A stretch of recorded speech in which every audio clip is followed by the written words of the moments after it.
আসসালামু আলাইকুম। এখন আছি আমি আমার পান বরজে। আজকে আমরা মূলত এই মাথার পান বড় করার জন্য মাথা দিয়ে বিষ দিব। আর কি কি বিষ স্প্রে করব সেটাই হচ্ছে আপনাদেরকে দেখাই। এই যে এটা হচ্ছে আমাদের মাঠের 20 পিলি, এখানে সর্বমোট 20 পিলি বড় আছে। আর আপনাদেরকে আমি যদি দেখাই যে আজকে আমরা মূলত কি কি বিষ দেব। এই যে এখানে আছে হচ্ছে আপনার রিটেনশান, এইটা হচ্ছে 20 লিটার ঢোপে 15 মিলি। তারপর যদি বলি এটা হচ্ছে আপনার ফাইফলন, এটাও 20 লিটার ঢোপে 10 মিলি। তারপর আছে এখানে ট্রোপোজ, এইটা 20 লিটার ঢোপে 10 গ্রাম। আর এটা সর্বশেষ এটা হচ্ছে বিল্ডার, এটা হচ্ছে 20 লিটার ঢোপে 15 গ্রাম। মোট 4টা বিষ আজকে আমরা দিব। আর যদি স্প্রের কথা বলি তাহলে আজকে দিয়ে এবারে মোট 3 নম্বর স্প্রে হবে।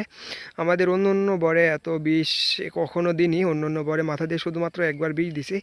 আর এই বরটাই আজকে বিষ দিলে 3বার আর কি বিষ দেওয়া হবে। এই বীজগুলো আমি মূলত বাইরে থেকে আনছি যে দেখার জন্য বীজগুলো কেমন কাজ করে। আর কি আমাদের এই 20 পিলি বরে এক্সপেরিমেন্ট করছি যে আসলে কেমন কাজ হয়।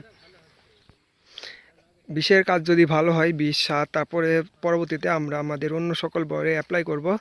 আর এই যে দেখতে পাচ্ছেন যে বরের মাথা কেমন আছে। আর বীজ দেওয়ার পর আশা করা যাচ্ছে যে মাথা দিয়ে এখন বড় বড় পান ধরবে, তুলনামূলক এর থেকে কিছুটা হলে বড় ধরবে। কারণ আমরা এর 2 থেকে 3 দিন আগে আমরা বরের সার ব্যবহার করছি। যদিও আগে সার ব্যবহার করা ছিল না, প্রথমবার সার দিছি। আর যদি বীজ দেওয়ার কথা বলি তাহলে এবার দিয়ে মোট 3টা বীজ স্প্রে করা হবে শুধুমাত্র আমাদের এই পান বরজে। আর আমাদের এই পান বরজে বীজ দেওয়ার জন্য এই যে 16 লিটারের এক ঢোপ মানে পানি হলে হয়, একটু কম পড়ে। ওই যে এই জন্য একটা 2 লিটারের বোতলের পানি আছে। 18 লিটার পানিতে ইজিলি বড় হয়ে যায়। এখানে টোটাল 20 পিলি বড় আছে।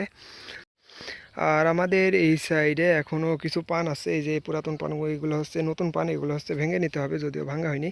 ওই সাইডে আমরা ভাঙছি কিন্তু এই সাইডে ভাঙ্গা এখনও হয়নি। যেহেতু আমরা এখন অন্য ঘরে কাজ করছি এই জন্য এখন পান ভাঙ্গার তেমন সময় খুব বেশি পাচ্ছি না। আর বীজ দেওয়ার সবথেকে উত্তম টাইম হচ্ছে বিকেল টাইম। আমি এখন আসছি বিকেল টাইমে বীজ দেওয়ার জন্য। এখন সময়ের কথা যদি বলি তাহলে আসরের আজান দিয়ে দিছে। আসরের আজানের সময় আমি আসছি বীজ দিতে। আর আমাদের এখন সকল কাজ কমপ্লিট, এখন বীজ দিয়ে দেব। আর বিকেল টাইম আর সকাল টাইম বীজ দেওয়ার জন্য সর্বোচ্চ উত্তম সময়। আর আমাদের পান বরজের সকল আপডেট পরবর্তীতে আপনাদের ভিডিওর মাধ্যমে জানানো হবে। সবাই ভালো থাকবেন। আসসালামু আলাইকুম।